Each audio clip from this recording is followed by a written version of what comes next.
Good morning students. आज का जो हमारा टॉपिक है वो है नीति आयोग, जिसका कि हम पार्ट 2 पढ़ेंगे। पार्ट 1 हम कर चुके हैं, जिसमें मैं आपको बता चुकी हूँ कि नीति आयोग क्या है, किस उद्देश्य से गठित किया गया है और उसकी संरचनात्मक जो स्ट्रक्चर बनाया गया है, उसका मेंबर्स का स्ट्रक्चर बनाया गया है, वो किस प्रकार से बनाया गया है। अब हम पार्ट 2 पढ़ेंगे, जिसमें हम पढ़ेंगे सबसे पहला आपसे सिंपल चीज़ पूछी जा सकती है कि योजना आयोग और नीति आयोग में क्या अंतर है। ये भी पूछा जा सकता है या ये पूछा जा सकता है कि योजना आयोग के स्थान पर नीति आयोग को क्यों लेकर आए हैं। तो दोनों ही प्रश्नों को उत्तर लिखने में, उनको एड्रेस करने में आपको ये टेबल जो है हेल्प करेगी। पहली बात देखिए कि नीति आयोग एक सलाहकार थिंक टैंक के रूप में काम करता है, यानी कि ये सरकार का एक तरीके से ऐसे समझिए कि जो नीतियाँ बनानी हैं, किस क्षेत्र में किस प्रकार से काम होना चाहिए, उसके लिए किस तरह का पॉलिसी फॉर्मेशन होना चाहिए, किस तरह का इम्प्लीमेंटेशन प्रोसेस होना चाहिए, इस सब के ऊपर सरकार को सोच विचार कर एक रणनीति बनाने के लिए ये संस्था काम करती है।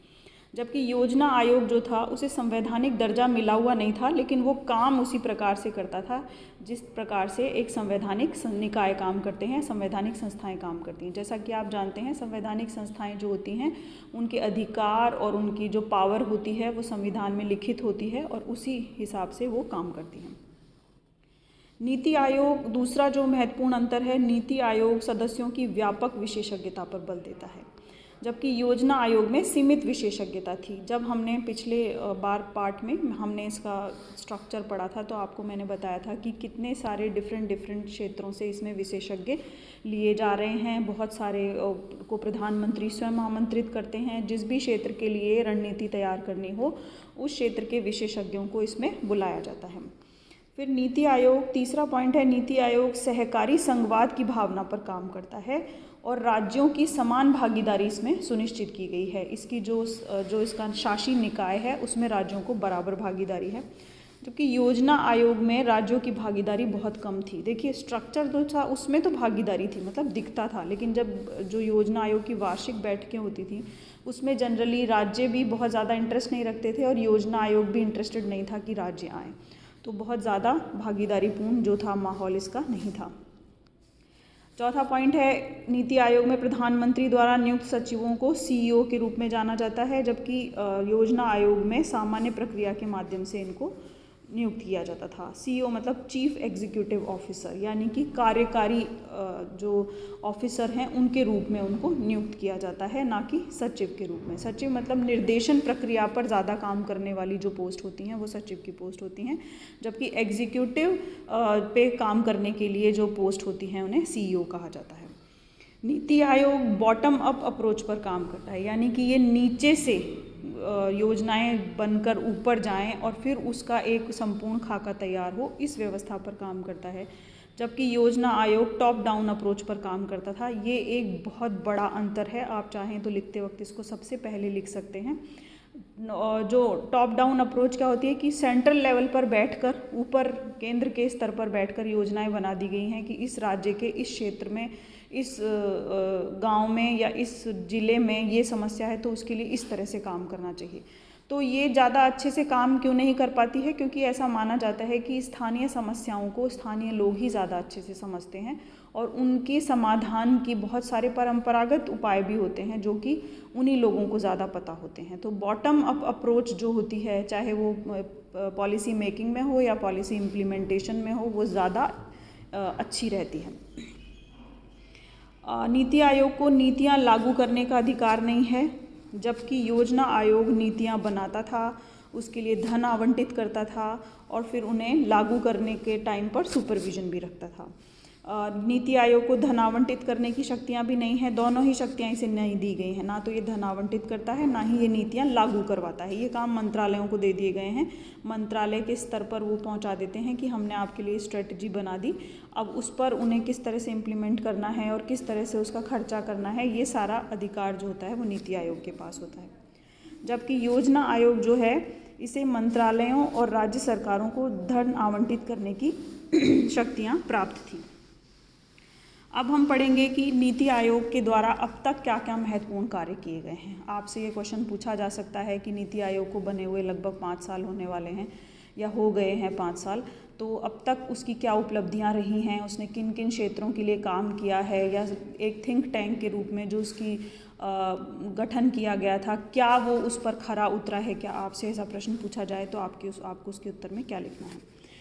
पहला पॉइंट है कि यह नीति आयोग विनिवेश के फलस्वरूप समस्याग्रस्त सार्वजनिक क्षेत्र के उपक्रमों की पहचान करता है, यानी कि जो सार्वजनिक क्षेत्र हैं, सरकार के उपक्रम हैं, उनमें कहाँ कहाँ समस्याएं हैं और उनकी समस्याओं को विनिवेशित करके समाधान किया जा सकता है या सरकार द्वारा धन आवंटित करके समाधान किया जा सकता है। ये सारी चीज़ें मेडिकल काउंसिल ऑफ इंडिया में परिवर्तन की सिफारिश करता है। मतलब इसे ये काम दिए गए हैं कि ये शैक्षणिक संस्थाएं हैं, रिसर्च इंस्टीट्यूट्स जो हैं, उनकी गुणवत्ता को किस प्रकार से बढ़ाया जाए, उन्हें किस प्रकार से और अच्छा बनाया जाए, इस बारे में भी सिफारिशें करें।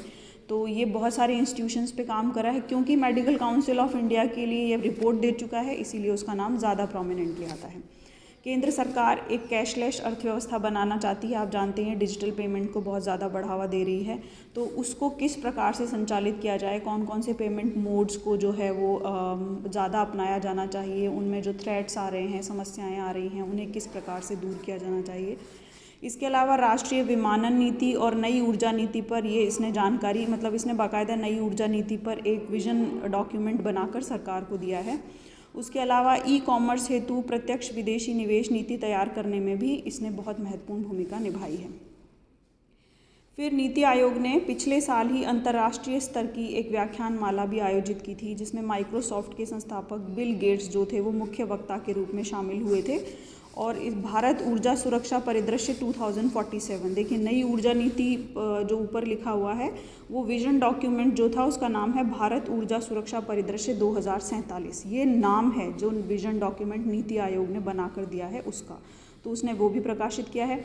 देखिए ये जो पूरे पॉइंट्स इस तरह से लिखे, आपको एज इट इज़ लिखने की ज़रूरत नहीं है। आप चाहे तो इनको छोटे छोटे पॉइंट्स में बना सकते हैं, जैसे कि सरकार की कैशलेस अर्थव्यवस्था पहल को संचालित करने के सुझाव दिए हैं, या ऊर्जा सुरक्षा के लिए ये विजन डॉक्यूमेंट बनाया है, या ये सार्वजनिक क्षेत्र के उपक्रमों की समस्याओं की पहचान कर रहा है, मेडिकल काउंसिल ऑफ इंडिया में परिवर्तन के लिए इसने एक डॉक्यूमेंट तैयार किया है। ऐसे आप अपने छोटे छोटे पॉइंट्स बना सकते हैं ताकि आपको लिखने में आसानी रहे। फिर इसके अलावा नीति आयोग ने कई राज्यों में कुछ पुराने और अप्रचलित कानून थे, उनको समाप्त करने की भी सिफारिश की है। भूमि पट्टों को वैध करने और कृषि विपणन में किस प्रकार से गुणात्मक परिवर्तन लाया जा सकता है, जो उसकी मार्केटिंग को किस तरह से अच्छा बनाया जा सकता है, उसके बारे में भी कई सुझाव दिए हैं। फिर नीति आयोग ये मानता है, या सरकार जो हमारा विजन है एक लोकतंत्र के रूप में, एक सहकारी संघ के रूप में, वो ये मानना है कि हम राज्य जो होंगे वो सशक्त होंगे तभी राष्ट्र सशक्त होगा। तो इससे कहते हैं सहयोगपूर्ण संघवाद की, ऐसा संघ जिसमें सभी लोग सहयोग करें, ऐसा बढ़ावा देना जो है वो सरकार भी चाहती है और नीति आयोग का एक मूलभूत उद्देश्य भी यही है। तो इसने विभिन्न क्षेत्रों में राष्ट्रीय विकास योजनाओं को बनाने में, उनकी प्राथमिकताएं निर्धारित करने में, उनके क्षेत्र निर्धारित करने में, उनके लिए रणनीतियां बनाने में एक साझा दृष्टिकोण विकसित करने की कोशिश की है, जिसमें राज्यों की महत्वपूर्ण भागीदारी को सुनिश्चित किया गया है। साथ ही ऐसा करके ये क्या करना चाहता है, ये एक राष्ट्रीय एजेंडा बनाना चाहते हैं। राष्ट्रीय एजेंडा का मतलब होता है जिस पे दोनों जो राज्य है, केंद्र हैं, दोनों मिलकर काम कर सकें। इसके अलावा इसने शैक्षिक और नीति अनुसंधान संस्थान, मैं आपको बता चुकी हूँ कि रिसर्च और एजुकेशन से रिलेटेड जितने पॉलिसी रिसर्च से रिलेटेड इंस्टीट्यूशंस हैं उनमें ये बहुत ज़्यादा भागीदारी मतलब को प्रोत्साहन कर रहा है, दोनों के बीच में इंटरेक्शन हो, यानी कि एजुकेशनल इंस्टीट्यूट और रिसर्च इंस्टीट्यूट के बीच में जो डिसकनेक्टिविटी है वो ना रहे, दोनों सिमिलर उस पर चलें, ताकि एक अच्छा शैक्षणिक माहौल भी तैयार हो, रिसर्च को भी अच्छा डायरेक्शन मिल सके। तो इसके अलावा इसने मेडिकल काउंसिल ऑफ इंडिया के साथ साथ NCERT जो ऑर्गेनाइजेशंस हैं उनके साथ उनको बेहतर बनाने के लिए भी काम किया है। और इसके अलावा ये 20 विश्व स्तरीय संस्थानों के निर्माण और 200 से अधिक स्कूलों में प्रयोगशालाओं के निर्माण पर भी नीति आयोग काम कर रहा है। इसके अलावा राष्ट्रीय और अंतर्राष्ट्रीय विशेषज्ञों और बहुत सारे कम्युनिटी बेस्ड कोऑपरेशन के जरिए ये ज्ञान, नवाचार और उद्यमशीलता के प्रयास कर रहा है। लैंग्वेज को आप सिंप्लीफाई कर लीजिएगा, जैसे मैंने आपको बताते समय अभी की है, इसीलिए मैं आपको कह रही हूँ कि छोटे छोटे पॉइंट्स बना लीजिएगा।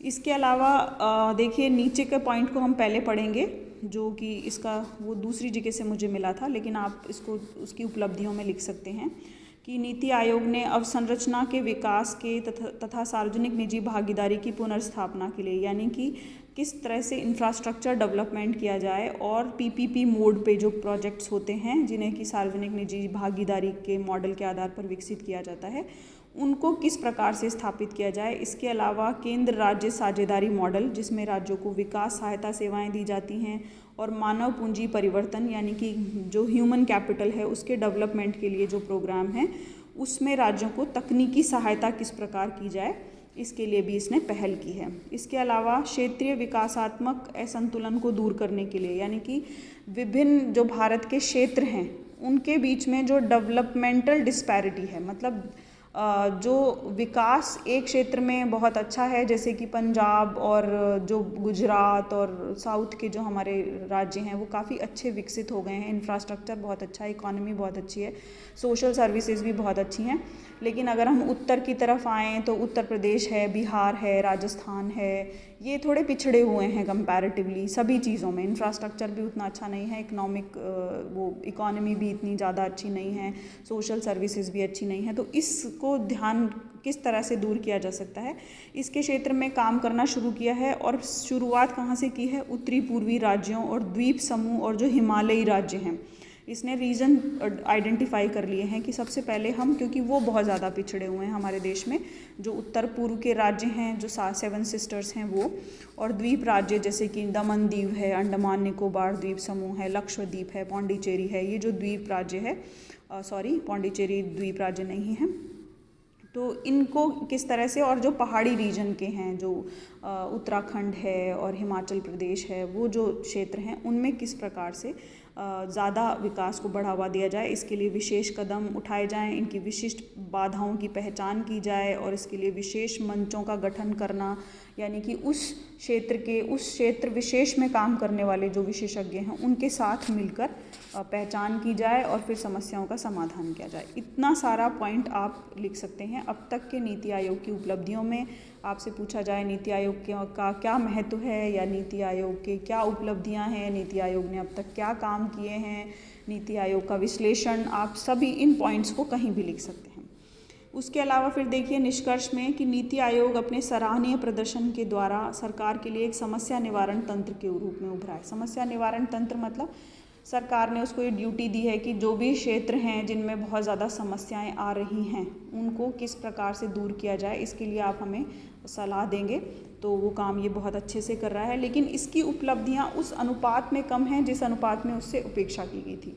मतलब सरकार ने जैसा सोचा था, या ये कह सकते हैं कि लोगों ने जब इसका गठन हुआ तो इसके बारे में जैसा सोचा ये वैसा नहीं कर पाया है। इसके लिए इसमें कुछ वो सभी में आंसर जैसे कॉमन चीज़ें लिखनी होती हैं कि कुछ राजनीतिक दखलंदाजी जो है वो कि हर स्तर पर आ जाती है, तो आप हर जगह ये पॉइंट लिख सकते हैं कि उसको कम किया जाना चाहिए।